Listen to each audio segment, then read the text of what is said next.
Mayor, it is 5:30.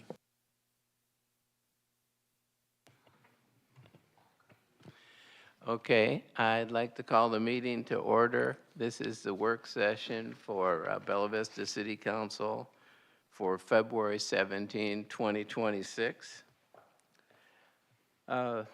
First item is review of the minutes. We had a couple different minutes, a special meeting on February 3 and the regular meeting on January 26. Anyone have any comments about those so far? Okay, well, you can study those some more till next week. Next thing, unfinished business, is an ordinance mandating the Bella Vista Advertising and Promotion Commission to publish and indefinitely maintain approved commission meeting minutes on its official website and for other purposes. Mayor, I've got there's a piece of paper in front of you. And if you recall from, and I know Mr. Williams is going to address this because this is his, he had drafted an amendment and there had been some discussion about it, and it was, we didn't act on it. You let this go to second reading for this month. And so I, with Mr. Williams's request, sort of redrafted that amendment, and it's sort of a substitute. And so what you have there incorporates, if you recall, what he had in his proposed changes, which was some wording variation and whatnot. I sort of just reworded that and made it a little more legally sound, not to change the intention of the meaning there. And so I assume Mr. Williams is going to want to move to amend when we get to the regular meeting next week, but that's what this is, and I'll certainly going to turn it over to Mr. Williams, and it's his amendment. He can talk about all that. Okay, yeah, Larry, did you want to explain it? I appreciate Attorney Kelly doing this. I hoped he would, and he did a good job, in my humble opinion, of reconstructing what I had intended to say. So This was Mr. Harp's original proposal. This agenda item. I mistakenly spoke over you. I'm very sorry I did that. I submitted as an amendment to the agenda item. Okay, well, and so there'll be a procedure at the meeting. You can move to amend. There'll be a second and a vote. This was Mr. Harp's proposal regarding the minutes, publishing the A&P minutes. And that's just for reference. That's what this was. And then Mr. Williams had his changes, and so that's what it is. Travis? Thanks, Mayor. Is the only real big change that I've noticed right offhand is that you're just asking them to not post the minutes indefinitely and just keep them for 2 years? Is that a running 2-year period to look at? I would think that for most people that's an adequate amount of inventory. If they need to look more, they can go to the A&P Commission and address them directly. So they're not a governing body per se, so they're not like us where we're supposed to keep things in perpetuity out in the open public. And even us, I think, lose track of the capacity to store that, and eventually it comes off and you have to dig for it. So I think it was reasonable for 2 years. I just want to make sure that the distinction is understood, that the minutes are there now, and their record keeping is their record keeping and their public records. Right. This is just a requirement to put those minutes online. Yep. So that people can easily view them quickly for a period of time. It doesn't really change. I mean, they could still have them in a book on a shelf for a decade, you know.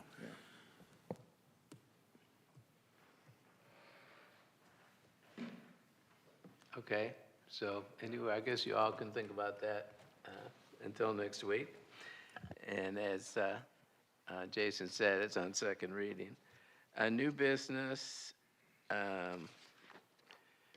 we have a resolution awarding bid and authorizing the mayor and city clerk to enter into a contract with Superior Automotive Group in the total amount of $43,990 for the purchase of one Chevy Silverado 1500 four-wheel drive pickup for use by the Planning and Development Department.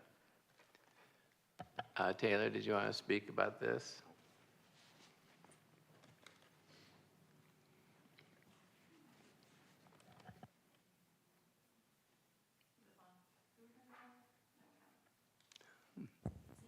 It's on now.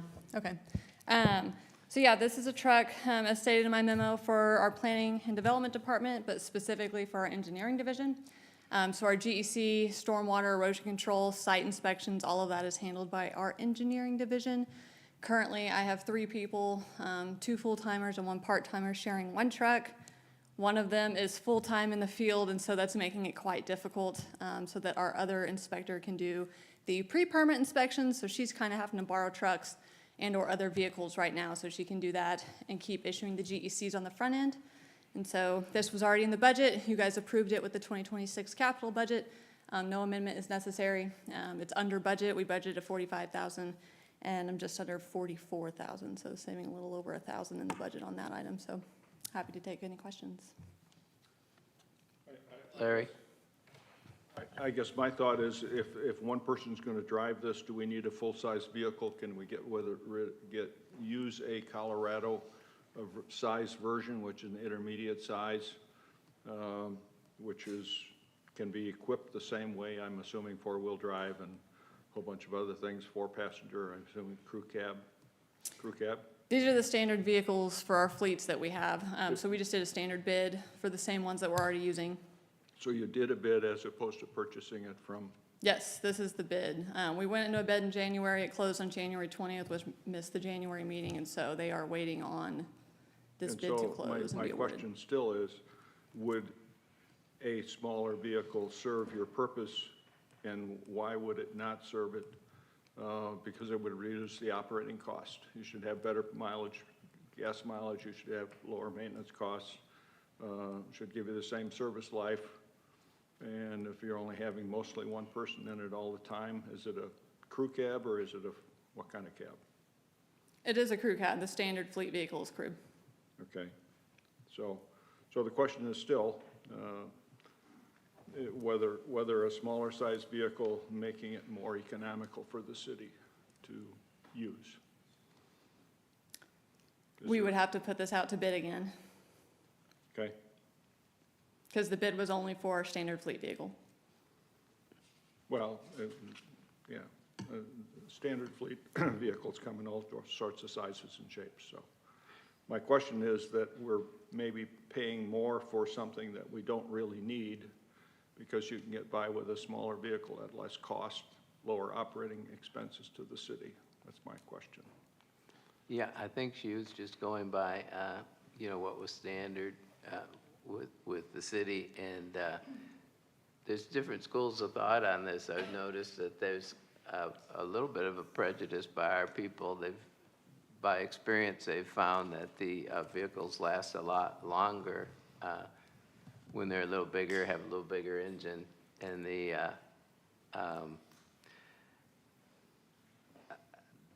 for the police vehicles, we're kind of strict about going to a certain mileage, but sometimes with these other vehicles, we keep them quite a long time. I know the fire department is keeping pickups like 15 years, things like that. So they like to have a vehicle they think will stand the test of time, I guess. Well, this one's not an over-the-road vehicle. It's in town mostly, is it not? Probably 95. Well, I mean, our city engineer will use it for out-of-city inspections Occasional trips. and but meetings and regional planning meetings the that he goes sizes of the to. intermediate vehicles have gotten much larger, so they're not, even for tall people like me, they're not uncomfortable to be in for a long time. And it won't be just for one person. Our city engineer frequently meets if they ride. The crew It's cabs not are- just one person, I guess is Crew my cabs are point. available in all different sizes, so I'm just wondering why we only chose one as opposed to looking at something more economical for the city. It's my only question. Craig? Sorry. I will add that if you're buying fleet vehicles, familiarity and all that kind of stuff, it would be a question for the maintenance guys. But they can buy tires in bulk, they know they're all the same size, oil in bulk, they know it all takes the same type. They know how to service those vehicles, they know the intervals, they don't have kind of a goofy car here and there that takes strange servicing or special parts or anything like that. I'm not saying, I understand your point, but I think the time to catch that would have been at the time that it was presented.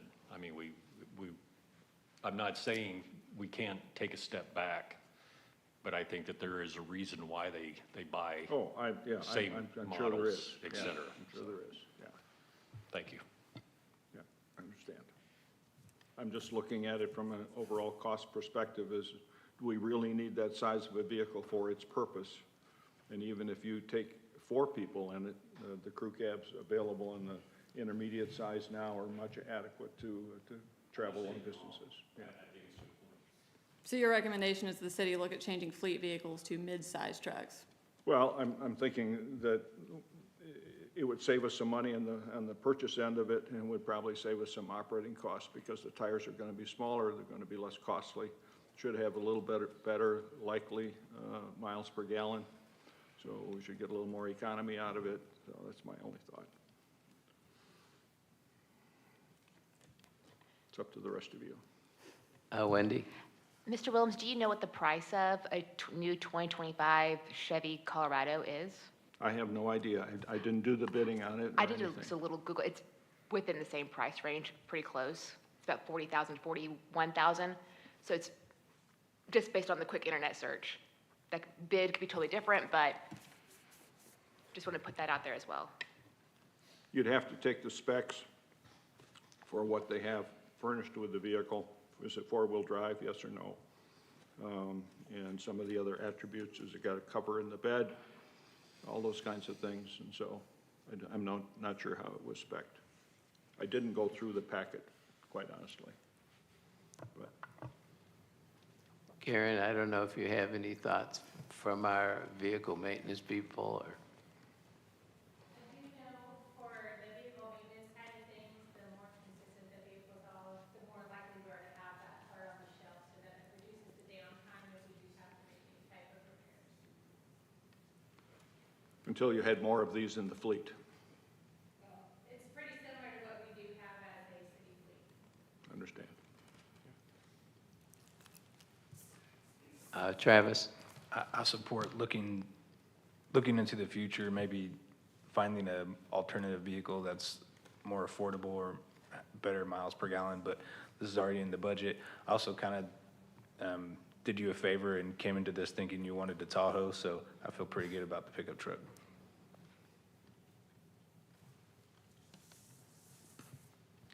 Okay, that's something you can think about Thank you. between now and next week. Thank you, Taylor. I'm going to call out the next 5 resolutions. These are resolutions appointing people to the Public Safety Advisory Committee. I think I mentioned we had quite a few applications, 43 for the 5 spots. And the people reported are Eric Fatkin, Roberto Saez, Beth Shaw, Billy Wenzel, and Kevin Adelson. I believe their background is in your packet. And I'm not sure which, I know Kevin's here. You want to stand up, Kevin, so I can see? I don't know if anybody else is here of the 5. So that's Kevin Adelson. He's very active in the community. Wendy? Just the applicants and the people who got chosen, I am so just tickled pink. They are so exceptionally qualified, and a varying range between physicians and retired police and fire and military personnel. And just, I am so excited about the future for this. Thank you for serving. Travis? Yeah, I'll kind of piggyback of what Wendy already articulated, but I was pleasantly surprised. I was real disappointed at first when I was told that none of our police or fire applicants had been chosen. And then after I saw the appointments that you've made, Mayor, I was really impressed and look forward to this advisory board coming together and giving us their opinions on those matters. So I look forward to this. And also, I think we got lucky by having just really good people in our community. So that's also helpful. Yeah, it's nice that so many people are willing to serve on these different committees. It's very encouraging. Shay? I just wanted, looking at, I believe there's 5 appointees, but I believe I'm only seeing 4 listed here. So I just wanted to make sure if we're missing one that we get that lined out before next week. No, I think there? there's 5, E, Okay. F, G, H, and I. Yeah, Great. okay. Wait, is I not JB? Is that? J is JB. I mean, I'm looking right at it, right? Okay, just, so that, not that one. Okay, okay, that's all right. No, I just wanted to make sure, I don't have a printed version today, so I only am looking at this, and I just, okay. Okay, great. Just Yeah. wanted to make sure, as I wasn't seeing it there. Thank you. Yeah, thanks. So the next one actually is a resolution for appointing J.B. Portillo to the Planning Commission, and she wanted to mention to me, as you know, she comes to meetings a lot, and tonight she's working on the election, so she couldn't be here when she was nominated, so she wanted to be sure I mentioned that. The other appointee is another one who's being reappointed, and it's Clayton Sedberry. Clayton, you want to stand up? So we're happy to have him back in. Both those two have been very good about showing up and doing a good job on the commission. So let's see, then we have some appointments for active transportation, and that is Kenny Williams. You want to stand up? And he's been a director of Pedal It Forward for the last 5 years. I'm not sure he had a resume attached, so I wanted to be sure to mention that. And then Abby Seidel. She's a new appointee, I think. And then Isaac Merriman is a repeat. He's one of our 2 student appointees. So thank you for coming tonight. We appreciate that. I did want to mention one other thing on the appointment area that's going to be on for next week. And I just hit the attorney with this at the last minute, so he has to do a little research. But I was going to resign from the A&P Commission, and I had the idea of having Anna Isbell on it. And one of the reasons for that is when she first started, she asked me about it. She has a marketing background and was interested in it. And I told her, well, they'd asked me to be on, so after a year or so, I'd look into it, and I thought that might be good to get her on there. So, but I have that our information. pardon me? Mayor, you asked me for some information on that. I do have it. I was going to go ahead and. Oh, okay, go ahead. So on the A&P Commission, the council appoints its own replacement members. So what that basically means is this. The mayor is going to propose a resolution that the council would appoint Ms. Isbell. You all can do that, or you do have the lawful authority to actually appoint any of your other membership to that position. Typically, like in these others that we've just talked about, the mayor makes an appointment and the council has to approve, but you can't name your own. So this is not a situation where you're just up or down on the mayor's selection. The council itself has the right to make a selection. So my understanding is the mayor's going to put forth a proposal that be Ms. Isbell, and then through an amendment, if there was wanting to be a change, that would be an amendment process, but you could actually do that if you wanted to. So, but since it would be next week, I wanted to bring it up today. I didn't want to blindside people, right? Shay? Thanks for letting us know about your plan. I would just say that I'm open to if other council members express an interest in it. I obviously don't want anyone to feel shut down, but I personally appreciate Anna's willingness to do it, and I am not personally interested in seeking that seat.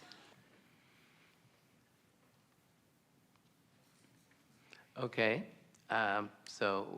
Anyway, I want to give you a heads up that something would be on next week, and wanted to mention that.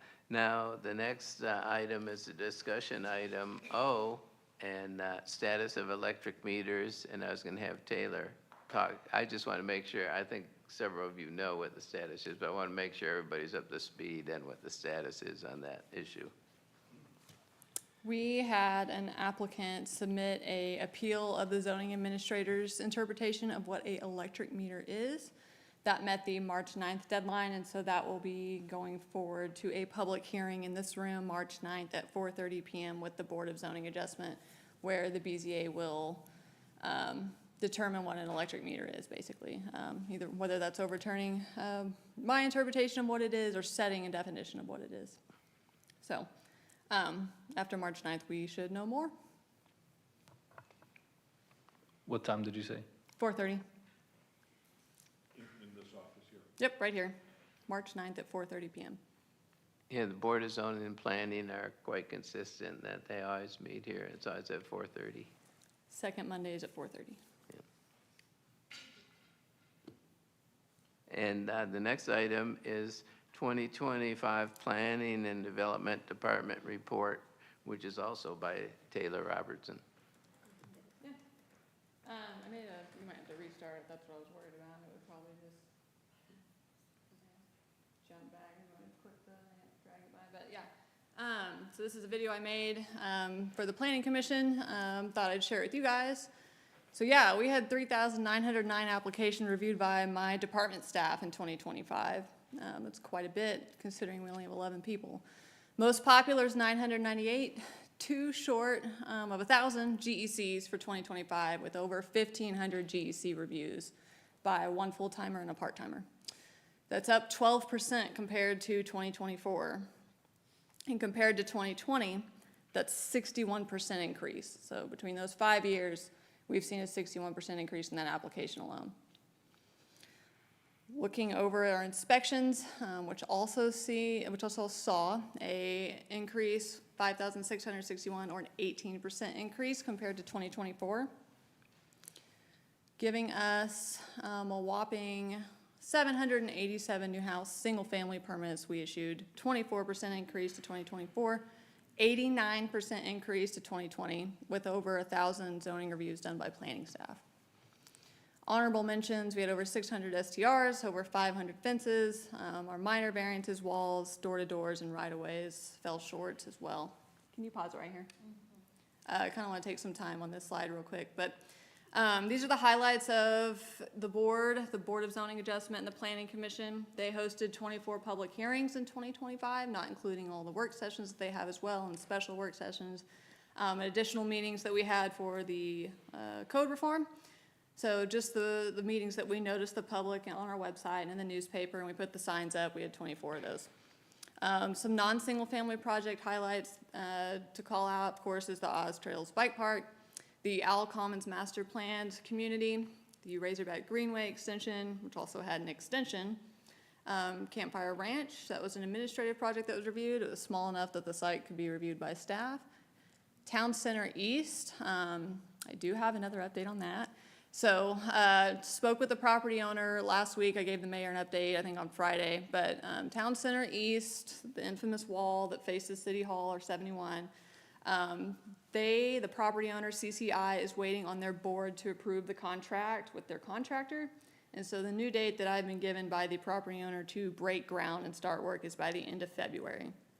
I asked him if he foresaw any more extensions, because we can't give any more extensions once he hits June, which we will not be getting there, he reassured me. But I asked if he expected anything to be taking place in March, and he said, no, this should be it. All I'm waiting for is all the board members to approve this contract so they can get going. Domino's Pizza is bound to start any day. That is going to be a very short turnaround project. They were giving us like finish dates of this summer, so that will be a quick build. I will be amazed if it happens that fast, but they were pretty confident, and that's the timing that they're looking at. VA clinic is still moving forward. I've been asked about rumors that it's not moving forward anymore. It very much is. They are getting the easement and private approvals from our friends over at the ACC and the developer. So that is still moving forward, and I just wanted to make sure that everyone in here was aware of that. Now you can hit play. Thank you. And then looking forward, I'll also want you to pause it on this next slide too, once it makes it through here. I gave myself plenty of time to talk, but I always go longer than when I gave myself. You could pause here. We also in 2025 created our first ever GIS database. So if you've checked out our website, you go to the Planning and Development page, on the left-hand tab, you'll see Bella Vista GIS. And so this is basically just an informational base that we are building every day. We're adding more information to it. So hopefully at some point it becomes a one-stop shop for anything city related, for development. So whether that's zoning, of course, which is what it's mainly the host for now, you can go in there and search your address and see what it's zoned as, and then it will be hyperlinked to the code once it's codified in Unicode. That way people can just automatically direct to what development or zoning requirements they have in that zone to their property. Future land use plan, the master street plan is also built into it, so again, they can see what is currently adopted by you all and what basically affects our decision-making every day. And then we're also working on uploading infrastructure into it, so where the water lines are, where the sewer lines are, so that way any development situation can just go there, look at it, and we will update it on a continual basis so you can see what exists in the city. We were also awarded 4 grants, 2 from the Walton Family Foundation and 2 from RDOT through Regional Planning Commission, to do 2 major planning projects starting this summer, late summer, early fall, depending on when we get the release from RDOT. But that is the 71 planning study, reimagining 71 from Bentonville all the way to Missouri. That will also include a 30% plan on a localized area within the city on 71. And then, of course, our Trails and Greenway Master Plan is over 10 years old. It's time to update that, so we got a grant to update that as well. Speaking of other major projects that aren't included on this, I did want to get an update because I've been asked by a couple of you what is happening with the Blowing Springs Greenway Extension Phase 2. That project was submitted and it was never approved. There were some issues with drainage, and so the applicant has been working on getting funding for that. And due to the storms that happened last May, it was put on the back burner because they ended up put a lot of funding into the trail situation that had happened after the storms. The most recent update that I was given on this, because we try to check in on it every couple months, is most recently we've asked the funder if this is going to be on the front burner at any point in time, and that is kind of the answer that we're waiting on right now to see if it's something that we can look for in 2026 or 2027. If not, if this isn't something that the funders will continue moving towards, then the city will probably submit this for another grant in this year's cycle with regional planning and or RDOT. Because obviously it's a very wanted project. We get asked about it a lot. I'm sure all of you guys have plenty of emails. But if that is the case, then the city will take it over and we will submit grants and we will just take it from there. And then another grant that is not awarded to us, but we will be an adjacent benefactor of it, is the Razorback Greenway Future Land Use Plan project. So for the last year, I have been working with the other regional planners as well as the planning directors within the cities that touch the Razorback Greenway, so like Johnson, Fayetteville, Bentonville, Rogers. All of us have been working on a regional land use plan that follows the Razorback Greenway. And so that is nearing to completion. Phase 1, the regional plan, so from mountain to mountain, Fayetteville to Bella Vista is kind of what we're tagging it as. Phase 2 will be, which is where we will directly benefit from the adjacent grant that is being given in regional planning, is a localized plan per city. And so Bella Vista will, should this phase 2 move forward, which it's looking like it will, I may be bringing forward a resolution to you guys next month to bless us starting this project. Essentially, we will get a localized plan area that they have identified in the regional plan that is specific to Bella Vista, where the Razorback Greenway is and will be going. So that is something very exciting. So even though we didn't get directly the grant, we will be benefiting from it. And we're hoping that that project starts as soon as you guys give the okay for staff to start working on it, which is hopefully next month. I think that's for those. I think that's all good if you want to hit play. And then this is probably just looking forward. Oh yeah, of course, can't forget, we completed our zoning and development code reform. That's over 400 pages of code and nearly 50 square miles of zoning map. As you know, that was a very long project, and we're glad to have that under our belt. With that said, 2026 projects, we're auditing the code reform of those 400 pages and 50 square miles of zoning. Future land use plan, master street plan, making sure those are up to date to our new code, as well as the grants that I just told you guys that we are hoping can start work late summer of this year. That, I'm happy to take any questions. Craig? I just wanted to start, I've always waited for the opportunity to brag on you guys, so this is perfect. I hope everybody in this community understands how much hard work and effort goes into doing everything that you guys do, and I certainly appreciate it. And I can say that about every single department in this city. We're very fortunate to have the talent that you've acquired in your department and every single department head. I think everybody just really takes it for granted, but I do appreciate everything that you guys do. That's proof, and the numbers tell the story, and I think that's fantastic. I just want to say thanks. A great presentation. Thank you. Wendy? Hey, Taylor, so I saw on the slides that we've had, of course, just looking around town, exponential growth. Has your staff also grown that much since 2020, or has it been kind of a similar amount of people working a lot more? It has not grown the same rate that the applications have grown. No, didn't think so. Travis? So with the new business license fee, I think it's like a tax, but we call it a fee. Do you expect your department to be even more understaffed? As, like Wendy had mentioned, you're doing a lot more with less.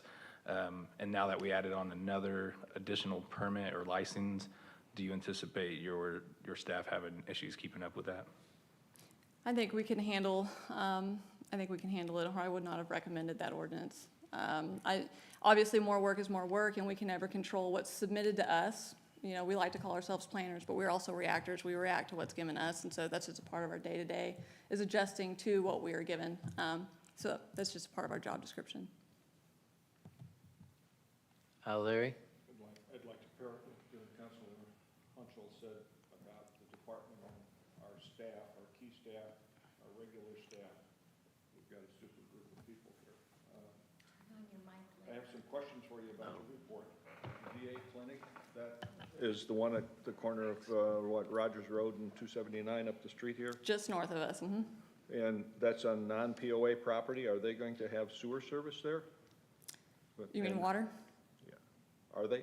It is sewer, yes, but did you Okay. mean water since it's not in the POA? Water will be Centerton for domestic. I don't know, we arranged to use POA for fire protection in this building, and I'm wondering if they will need the same if they're putting up a facility, whether the Centerton department will be able to provide the adequate supply.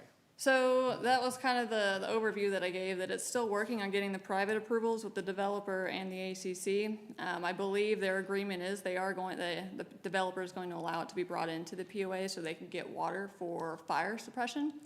Centerton has still not decided if they are going to offer it domestic or not. They want to, but if it's not within their capacity, they may not be able to. In such, they would transfer those rights to the the POA water. Okay. The master trail plan, that you said was 10 years old, and we'll be getting an update on that because of our participation in the regional plan, is that right? Those were two different projects. So the master trail plan is ours. That's the one we did in 2015. So that was the city. Of course, we had a grant back then to do it too. But now it's over 10 years old. So just best practice, you should update your plans every 5 to 10 years. And so we're at the very end of that time frame, and so it just felt necessary to update it. So are we getting a grant that's on our nickel completely, or? That was fully funded. So 80% was covered through the Regional Planning Commission grant, and the other 20% was covered privately by the Walton Family Foundation. Okay, all right, well, thank you.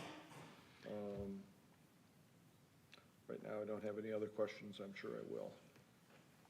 Thank you. That, I've noticed that has become a common occurrence where it's common to get these 80-20 grants. We get the 80%, and the Walton Foundation very generously helps with the other 20%. So we're really lucky that way.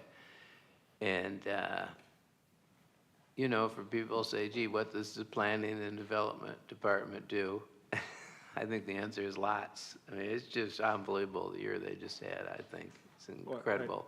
I have one more question. Larry? I believe that the POA water utility may have done a section corner survey some 15 or 20 years ago. And will our GIS mapping that we have online, will that be better than the Benton County one in terms of where lot lines are shown? It'll be updated quicker. Will it be better, though? Will it be coordinated to survey quality or near survey quality so that it doesn't run down the middle of the street for the property line when the property line is off the street, as an example?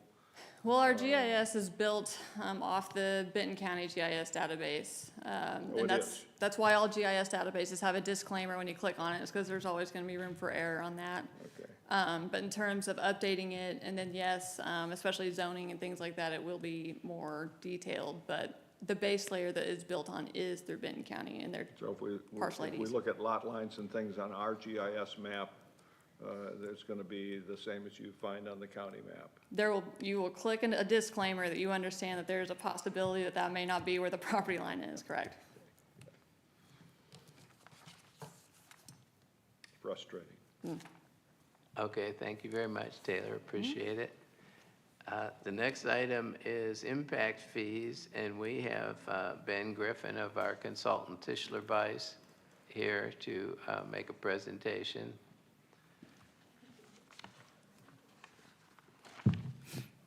Mayor, council members, thanks for having us out tonight. So I'm going to give you sort of a high-level overview of the impact fee update. Feel free to ask any questions along the way. If you were not involved in the last impact fee update, or you just don't remember all the ins and outs of impact fees from that, please feel free just to interrupt and let me know your question, and I'll try and walk you through it. So the question is, do we have an impact fee charge for new buildings and new development to cover our road damages? So you cannot use impact fees to repair, replace, rehab any existing infrastructure. You can use them to add additional capacity. And that the discussion of roads, that was brought up in the last update. And the idea here is you have a lot of roads that need repaving or replacing, but the impact fees again can't be used to fix an existing deficiency. It needs to add new capacity. So you could have an impact fee to add new streets, but you could not have one to repair or replace the existing.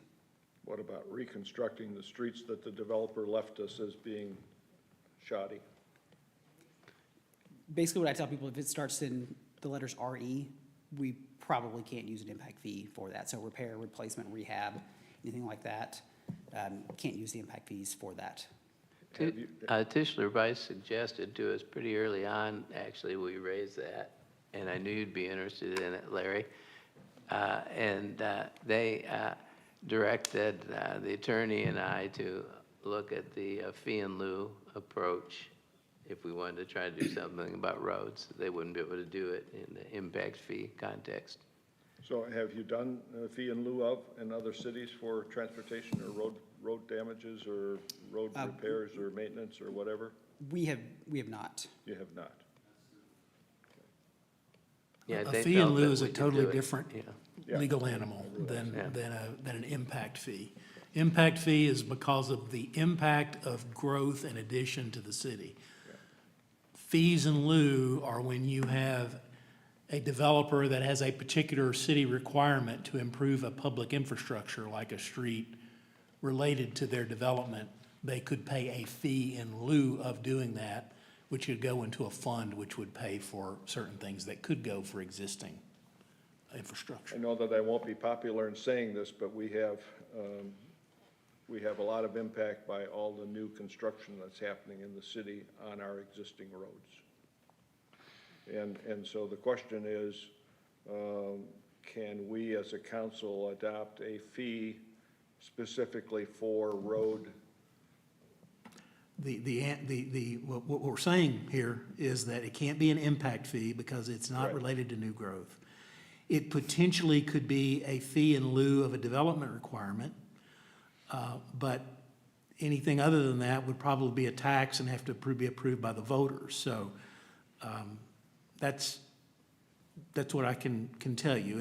It would have to be some sort of a fee in lieu, I think, of some development requirement. Of course, you've got to require the development improvement. So you've got to look and see, well, if you build something, you have to improve an intersection or a length of road in front of your house or in front of a business or something along those lines. And then, As an impact, you're talking about an impact fee? No. No. no, not an impact fee. What I'm talking about is it would be a fee in lieu of a developer-required improvement when a new development was proposed. Okay. Shay? I know we haven't even let you dive into your deck yet, but I did just have a quick question or clarification around is there a definition we should consider when you use the word capacity? Like, could the argument be that the capacity to support heavy equipment like our trash trucks that go around and damage our road, could that be tied to capacity, or do we literally just mean number of cars headed down the road and widening lanes? How should we think about it when you use the word capacity, please? Generally, with streets, there is a vehicle capacity. So, each lane can, on average take, 6,000 to 9,000, vehicles per day. So there is a defined amount of capacity, and, adding turn lanes and, traffic signals, those types of improvements do add capacity to your roadway system. But generally, when you're looking at an impact fee, the transportation component is really adding new lane miles.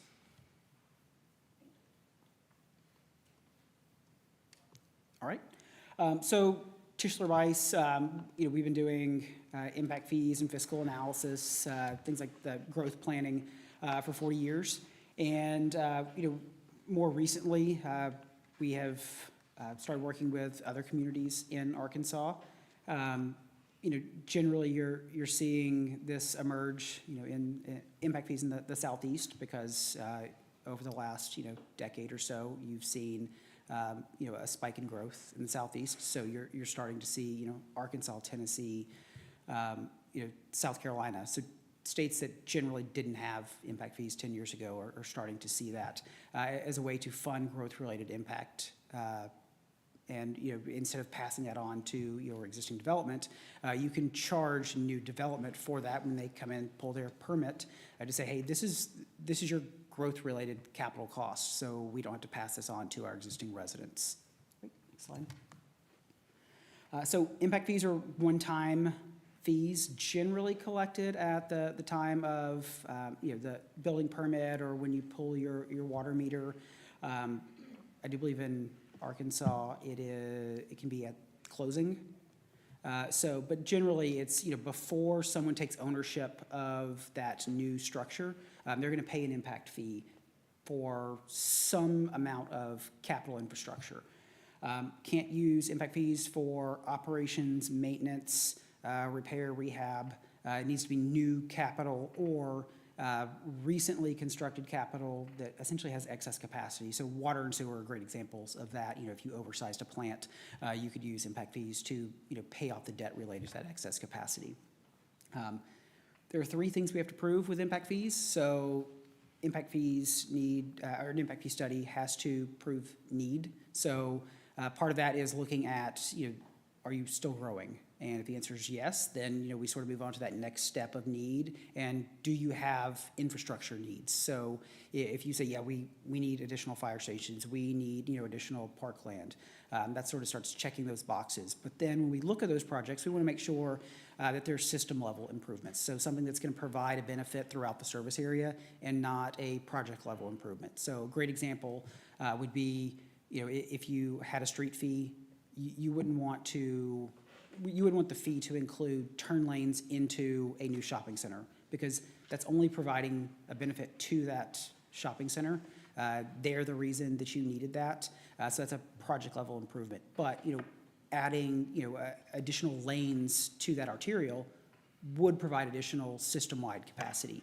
So again, we're just making sure that any sort of project that we're including provides that system-level improvement and not just a project-level benefit.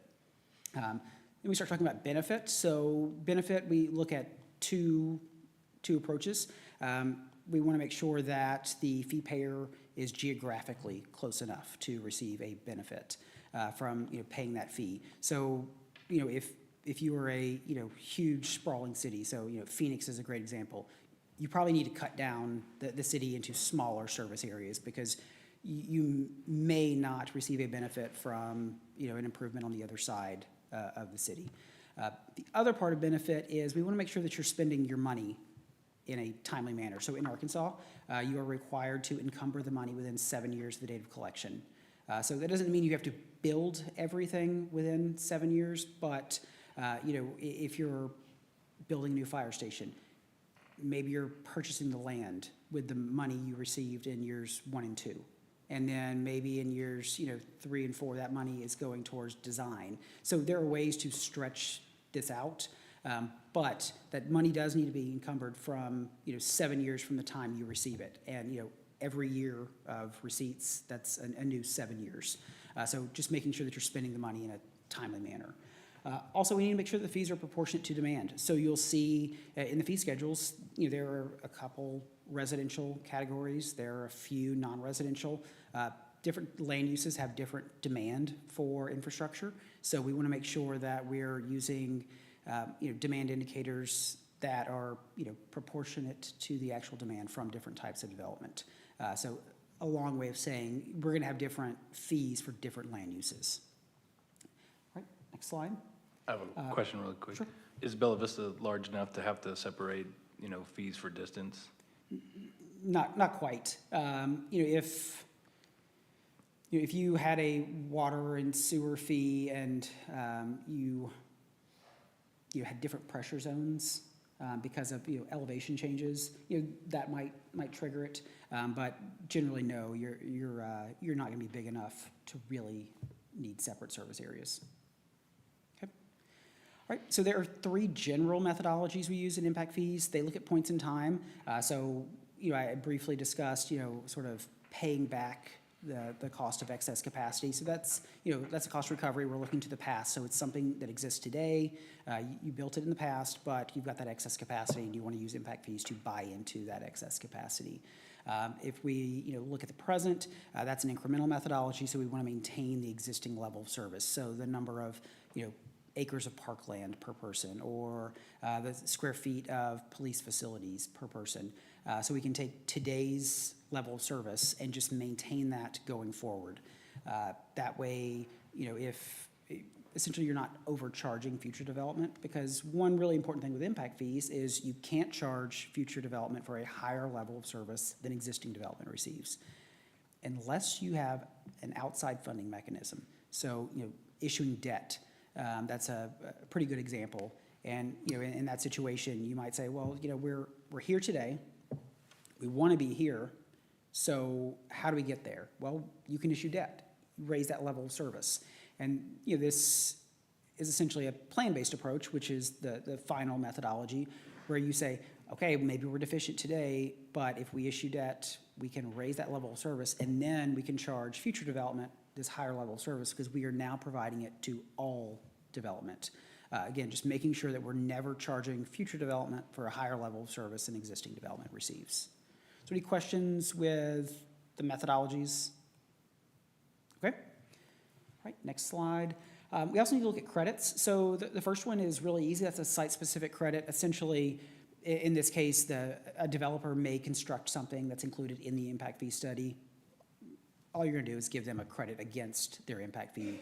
The other 2, debt service or dedicated revenues, that's handled within the impact fee study. So essentially, you say, hey, look, we want to build this, but we know that future development is going to generate revenues used to build this same improvement. So it may be property taxes, sales tax, things like that.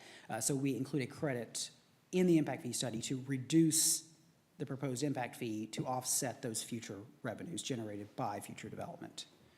So any questions related to credits? Okay. All right, so this looks the next 10 years. Basically what it's saying is, this is how we think you'll grow over the next 10 years. The most important thing here is the 2025 base year, because that's what we use to calculate the existing level of service.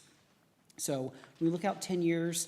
On the residential side, we're looking at the previous 5 years of residential permit history. And so the thought here is, you'll grow in a similar manner as, how you have been growing.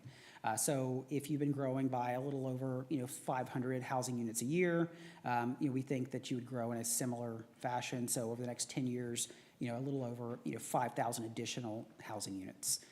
On the non-residential side, we look at recent employment growth. And so with the thought there is, again, you would grow in a similar fashion. And then we can convert that employment growth to actual square footage in non-residential development using demand indicators published by the Institute of Transportation Engineers. So basically it says, different types of development have different employment convert that projected employment to projected non-residential floor area. So most of your impact fees, the proposed impact fees, use an incremental methodology. So you could grow by 10 times what we're projecting. You could grow by half of what we're projecting. It doesn't change the fee calculation. It just changes the cash flow. So if you grow faster than we project, you generate more fee revenue, you build more. If you grow slower than we project, the inverse. You generate less fee revenue, but you have to build less.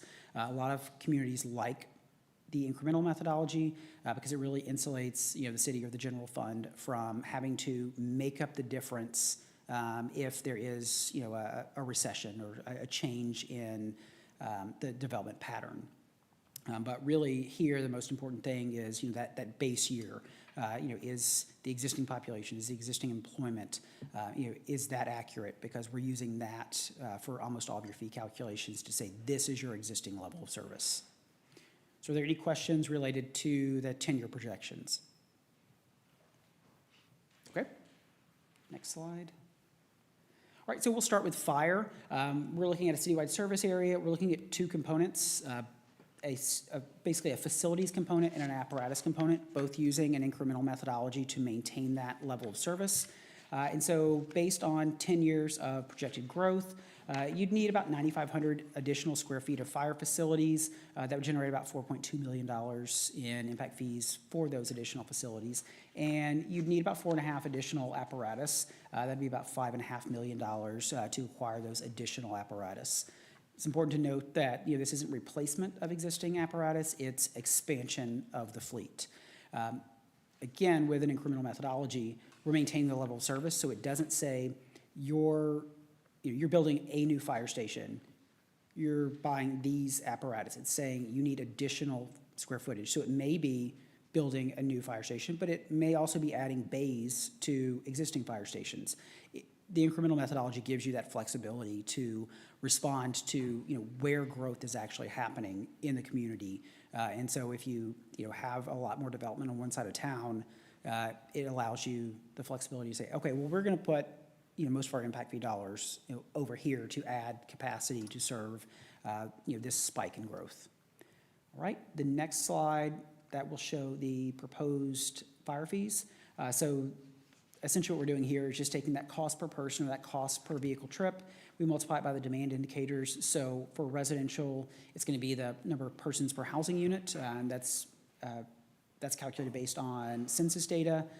For non-residential, that's going to be the number of vehicle trips generated per 1,000 square feet of floor area using those ITE trip indicators I mentioned earlier. So essentially it's just the cost per unit times the demand units for residential or non-residential. And so you can see that this shouldn't surprise you because costs keep increasing. Construction costs are increasing. The cost to acquire new fire apparatus. I'm amazed every time I see an updated number. But, most of these fees are increasing, and, what I tell a lot of communities across the country is, even if you had the exact same level of service right now as you did in your previous study, we know that construction costs have increased. We know that the cost to acquire an apparatus has increased. So even if you had the exact same level of service, your fee would increase just to offset those cost increases. We do have a credit in here for the sales and use tax bond. So it's, offsetting part of this increase. But, we are seeing an increase across the board on residential and to your office and institutional uses on the non-residential side. We are seeing a slight decrease for retail and industrial. So any questions with the fire fees? Okay, so next up, this just shows the projection of impact fees. Essentially, because we're using an incremental methodology, your fee revenue should be similar to the, your expenditure should be similar to that fee revenue I said, to the, $4.5 million for facilities and 5.5 for apparatus. Again, because it's incremental, it's just maintaining. So what we're showing on the left side, those are potential fire facilities and apparatus that you could use your impact fees to fund, but you don't have to. Again, you can use it on anything similar, but it just needs to be growth related. All right. Next up, we have library. So citywide service area, using an incremental methodology for the collection materials. So based on 10 years of residential growth, you need about 15,000 additional collection items. That would generate about 341,000 to fund those. And the next slide should show the proposed fees. So not a very big increase here. And then the next slide should just show the revenue and expenditures. So essentially, the revenues equal the expenditures because we're using that incremental methodology. Yeah, Shay? I noticed here that unlike the fire fees, we're not accounting for any kind of square footage here. Is there a reason why? I am actually not sure. We could use impact fees to fund the actual footprint. So I'm part of the foundation board for the library, and the city does not own the building, the foundation does. And so if the foundation gifted the building or sold the building for $1 or whatever, we could implement the impact fees for that expansion.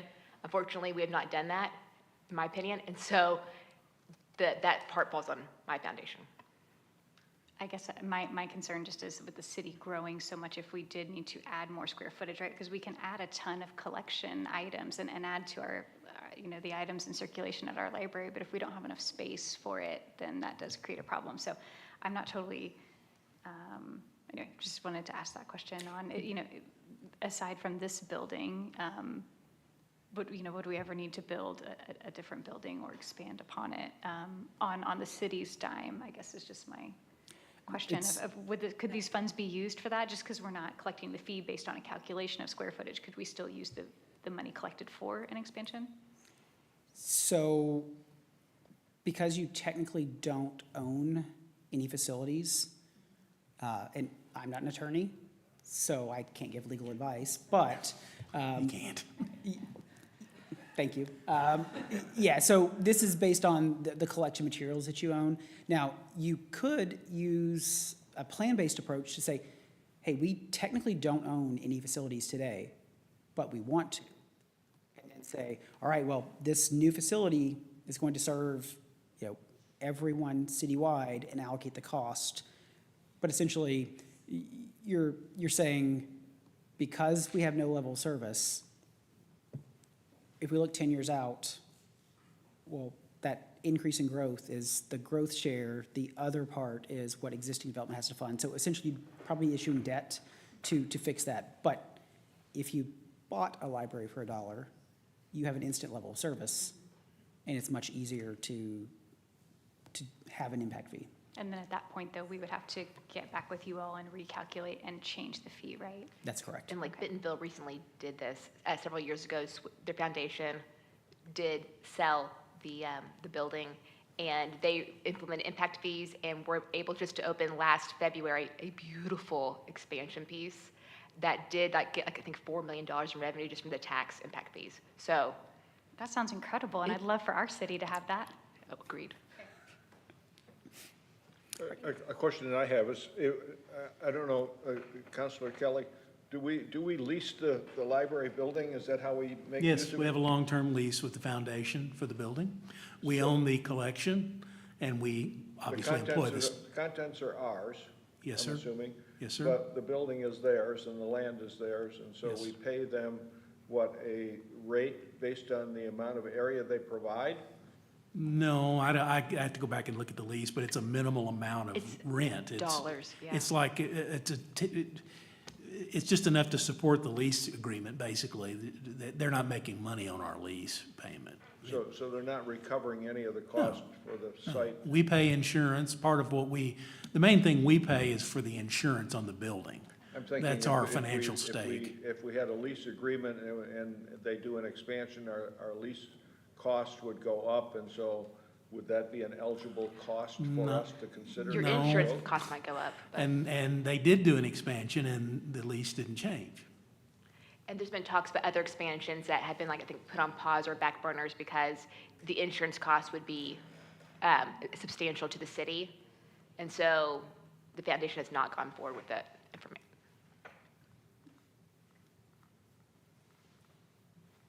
All right. Any other library questions? All right. So next slide, police. Again, a citywide service area. We're looking at 3 components this time. So we have a facilities component, which is plan-based, and then we have a vehicles and equipment category, which is incremental. So, with the plan-based component, we're saying it's a different level of service than you currently provide. And so we're looking at, a special operations facility. It's about 3,700 square feet. Generate, a little over $1 million over the next 10 years toward that facility. For vehicles, to maintain that level of service, you need, about 23 additional vehicles. So expanding your fleet by 23 vehicles, generate about $1.6 million. And then for equipment, 85 units or about $117,000 in cost related there. All right, next slide should be the fee schedule. So again, just looking at, an increase compared to your existing fees, which again, the price to acquire a police vehicle is more than it was a few years ago. Construction cost of facilities is higher than it was a few years ago.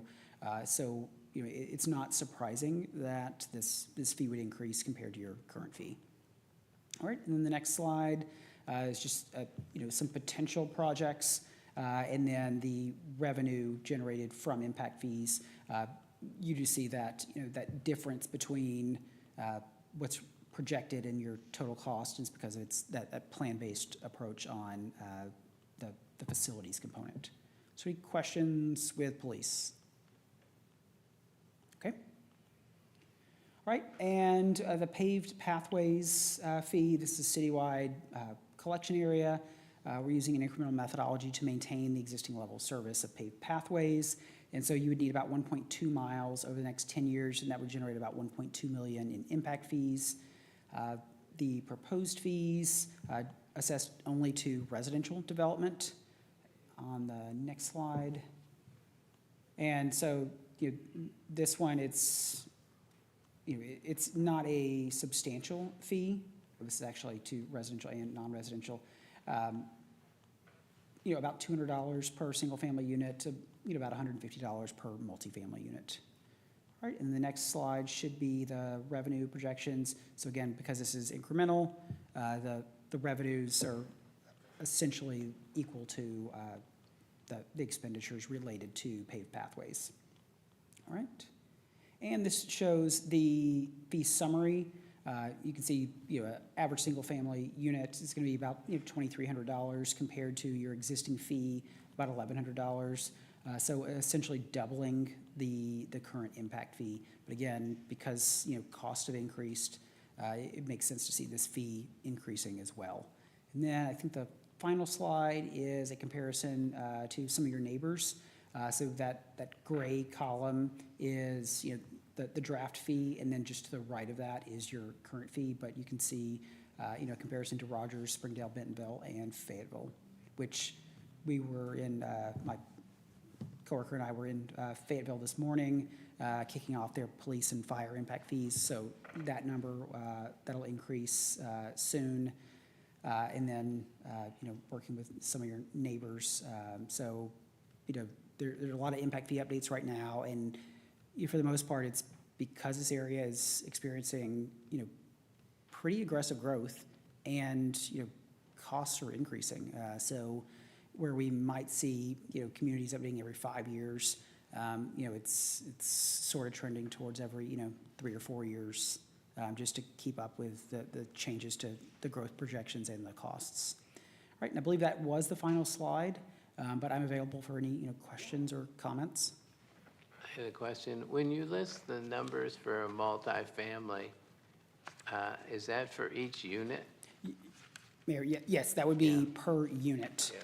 So, and that's important to know because, we have had communities, some of our other clients where, someone would come in and pull a building permit for a multifamily development, and they would charge the unit rate instead of, they would charge one, but it's maybe 200 units, but they would be charging that single multifamily unit rate. So it is per multifamily dwelling unit, not just that total multifamily development.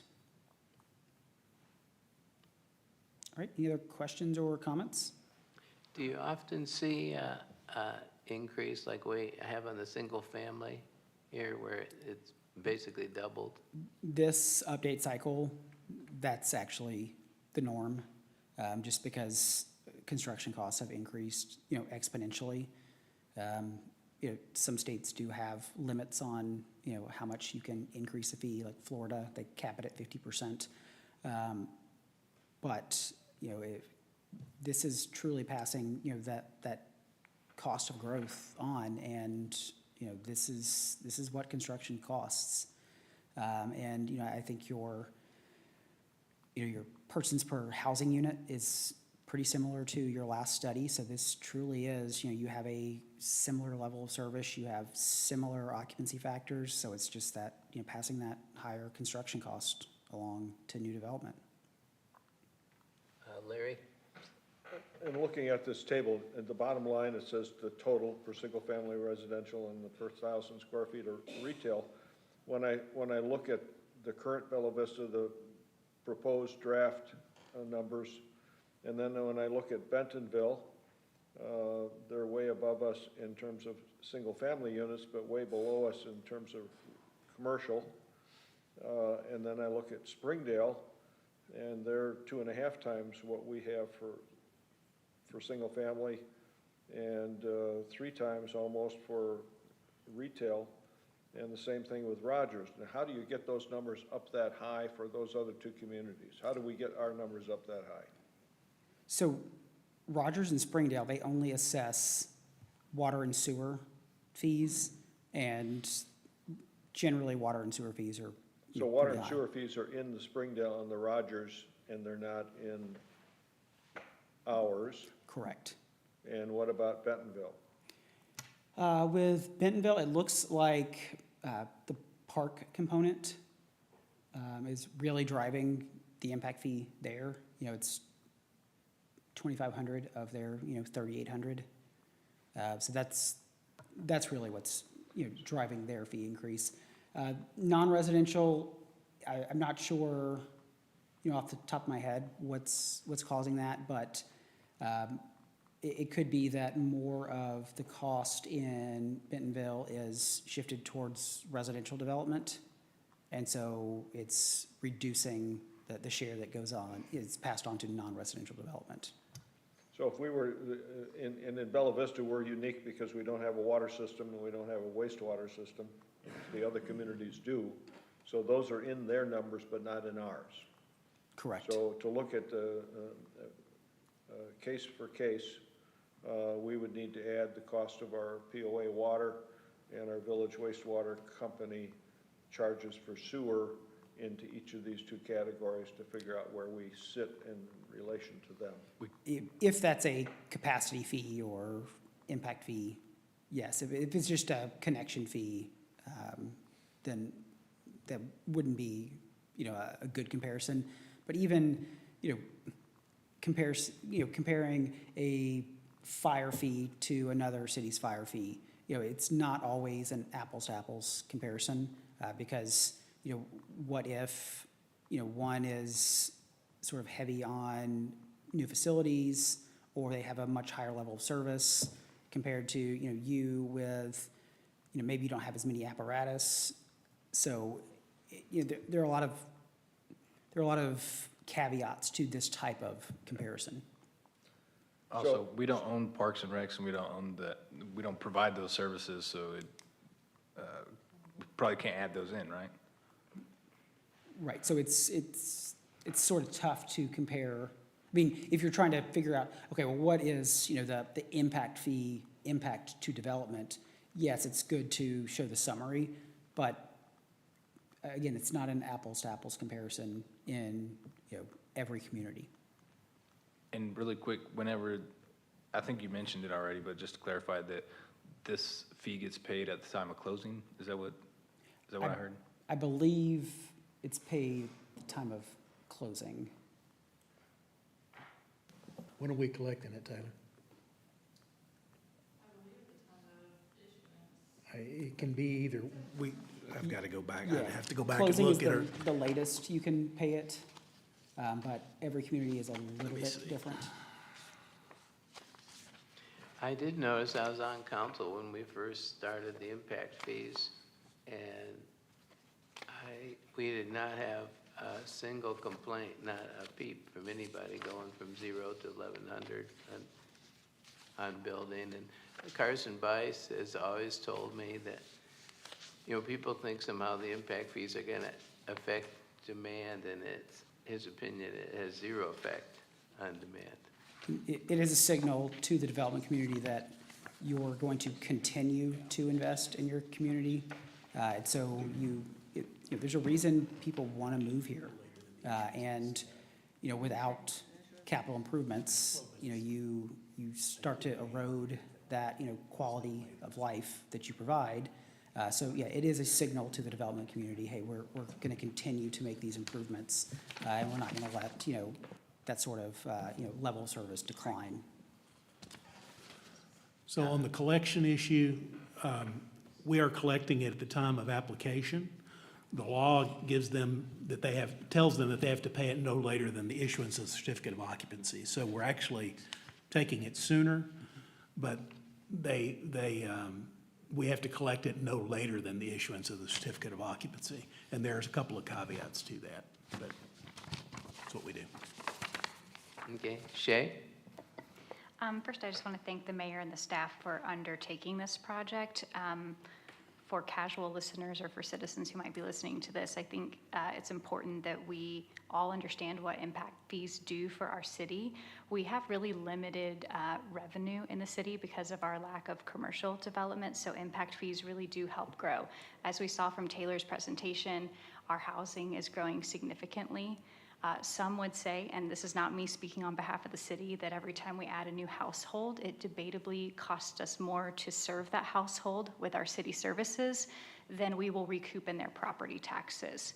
If you do some math, it's pretty easy to see that that is likely the case, but it is hard to prove. So the impact fees will really help us support ourselves as we grow, and I do think it's fair to ask for those coming into our city to help us maintain the level of service. So I just want to thank the mayor for looking at these fees again and making sure that they are up to date. I did have a couple of questions. Procedurally, do we adopt these as a council? Okay. Yes, there'll be an ordinance that makes these changes. What you have now is approved by an ordinance, and so an ordinance will be required to change. Okay, and then I just do have one more point. I know we touched on streets in the very beginning, and I know we can't just shirk the law or do anything overly creative. I didn't know if there's a world where capacity, I would guess I would just ask that we look again at if there's a world where capacity could be seen as supporting the weight of the vehicles, and I do mean specifically our trash vehicles. When our streets were originally constructed, we didn't have that technology and we weren't collecting trash in that way. And now that we do, it really damages our roads, which weren't built with the capacity of that in mind. And so I don't know, I know everyone's very smart and worked very hard on this, so I'm not trying to question anyone's work, but I would just love to understand that a little bit better, because I know it would make a huge difference for our citizens and for the quality of our roads and avoiding potholes and things like that. Yeah, unfortunately, I believe Baldwin County, Alabama is the only jurisdiction allowed to use impact fees to repair their roads. So in Alabama, each county has their own act. And so it is essentially written in, but they're also capped at 1% of the improved value of that new housing unit or, non-residential development. But yeah, they're the only one allowed by law to do that. So there's no creative way of saying we're increasing the capacity of the street to support I the would, road? I would say this, being legally creative is very, very expensive because the litigation costs and the attorney's fees, and when you guess wrong, the refunds are crippling financially, and so you don't really take a risk on that. I think the way there could be some Arkansas legislative clarity that said, hey, you can do this too. That would certainly make it clear in terms of impact fee. But otherwise, I think you've got to look at a fee in lieu in terms of new development as a fee. You do have we haven't really gone into this. You can go to the voters and say, approve this fee and let the voters approve it. You can do a lot of things with voter approval, but that's a whole different discussion, of course. Sorry, I just want to clarify then. So you said we could go to the voters and ask them to approve an impact fee tied to streets? Okay. No, it would be it would be a whole unique new sort of tax to do that. Thank you. Any other questions?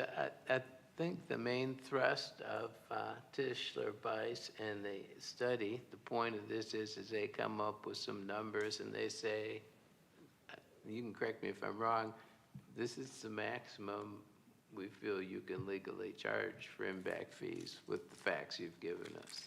I think that's the point of the study, That's right? correct. These are the numbers, so we can charge this or less. We can't charge more. So. All right. I All right, have thanks. one question for you. We don't have a municipal sewer system in Bella Vista. We have a private system that covers a small portion of our city in areas where historically they're unable to support on-site disposal, okay, because of the soils, whatever. My question would be is, can we implement an impact fee to do a study as to how we address the ultimate failure of all of those on-site private systems? Now, it's not a short-term thing. It's going to be some here and some there over a long term, because we have no spare leach bed sites on the lot. The lots are smaller, and so we have some issues that long-term are probably pretty serious in potential. So could we do an impact fee to do a study as to how we address a solution of those guys who are on septic systems? You would not be able to use impact fees for the study, but if you said, hey, we definitely need to provide some sort of wastewater, treatment facility to serve The collection this conversion. system is the big giant Right. in this. So you would need to either the city would have to own it, or basically a government agency would need to own the system. And that's sort of the first test, because Arkansas's Impact Fee Act says, it needs to be, a city or a government agency. So essentially your government agencies are generally going to be your, utility systems. I think undoubtedly that the city would be the lion in the pen dealing with that solution of that problem when it occurs. And so the question is whether it'll be localized or whether it would be more extensive. There are different theories about the life expectancy of an on-site disposal system. Some people say if you take care of them, they'll last you a lifetime, 50 or 100 years, and there are some out there that are well over 100 years, not abused, not overused. Bella Vista has unique issues of soil challenges that some are marginal, but will support the system for design. Usually those are on houses with fewer bedrooms because the soils are marginal. Others are good soils, but nonetheless, it is likely that we will need some municipal sewer in some areas, maybe more as time goes on. So anybody has done anything like that? Generally, when feasibility? we see sort of planning for the conversion from septic to sewer, it's, in a community where you're already serving sort of the surrounding areas. So a great example is, one of our current clients, Apache Junction, Arizona, and, they have a lot of seasonal RV and mobile home parks. And as those older systems start to fail, they have to connect to the sewer system. And it's much easier there because you already have the infrastructure surrounding these, older RV and mobile home parks. So it's easy just to connect them to that. It sounds like here, it may be sort of spread out, and you may not have the collection infrastructure in place to easily connect. So there's a lot more discussion that we would need to have to figure out if an impact fee would even really be helpful in that situation. Because if you only have, one or two homes that need to connect on, a street, is it cost effective to use an impact fee to build that collection system out? Because you don't know how long it's going to take to repay that once you likely issue debt to put in the collection system, and then you're sort of waiting for people to have their system fail to then connect. Now they're a new connection to your system, so they would, they could pay the impact fee. Some states have a mandatory connection time after the system is operational. Others do not. Arkansas is very placid in that aspect of it. I'd like to follow up on something you said a few minutes ago on impact fees on sewer. If it was regional rather than a city, then it's conceivable you could use impact fees. So just had a very similar discussion in Centerton. Yeah, I bet you did. Because of,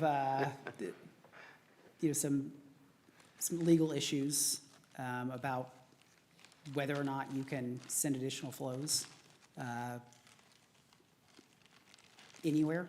And essentially, it's the same thing. You need to make sure that the city owns it, or they are an owner in the system. So if you send your flows to a regional facility, again, I'm not an attorney, but I believe the city would need to have ownership in that regional system if you want to collect impact fees to fund it. Thank you. All right, any other questions or comments? Greg? I withdraw. Okay.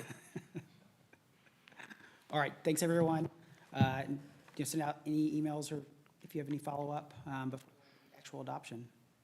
Thank you very much. Appreciate your coming.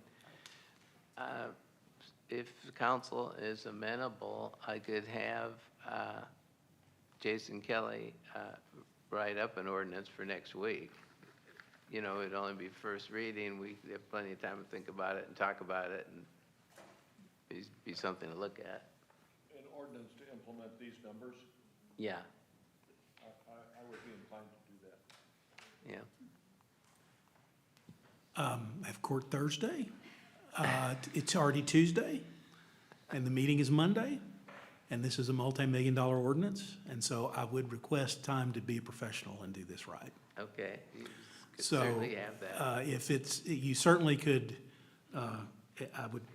I'll do whatever you tell me to do, okay? But I think that if you're inclined, No, Thursday. Thursday's court. and you have a one-attorney legal department.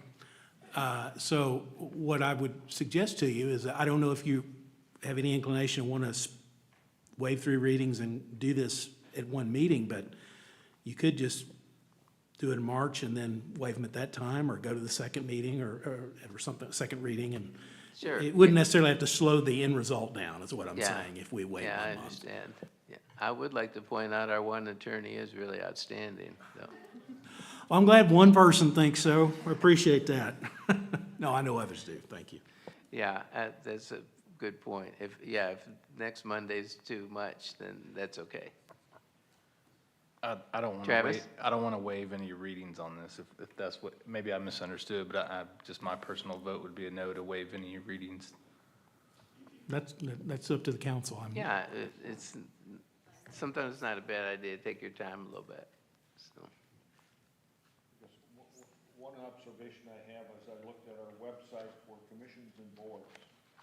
And we were talking about. I'm sorry. I looked at our website about commissions and boards, and I found it to be very interesting.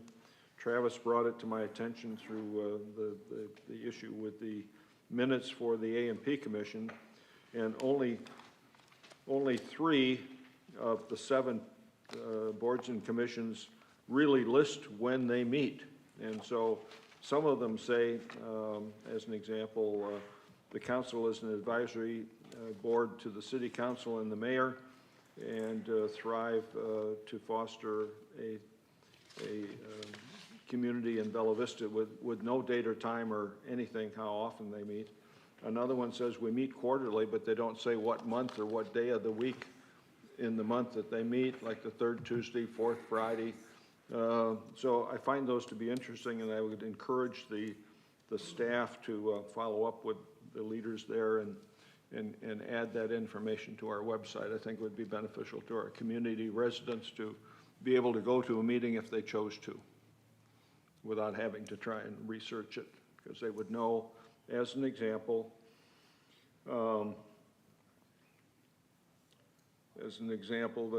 A&P Commission meets quarterly at 2:30 p.m. on the 3rd Thursday of January, April, July, and October. Plenty specific. Yeah, plenty specific to know when to go and when to plan and put it on your calendar. So,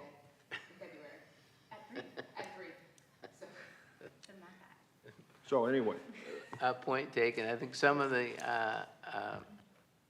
boards are a little bit flexible, depending when members can make it. But even if that's the case, we could put a notice up on the website or whatever, you know, something to, give people a little notice. Yeah, but some of Yeah. them, like the Arts Council, that's probably not a very good example of that they need to meet regularly during the year. They probably have a meeting when they need something to talk about or have an issue to discuss. But most of the other ones, I think there's something on their agenda that they would want to have a specific day of the week and of the month, and which month. They meet 4 times a year, 6 times a year, 2 times a year. So, just a thought. Throw it out there. okay, thank you. I think that's everything then, unless somebody has something else. Is there a list of meetings I'm supposed to read or anything?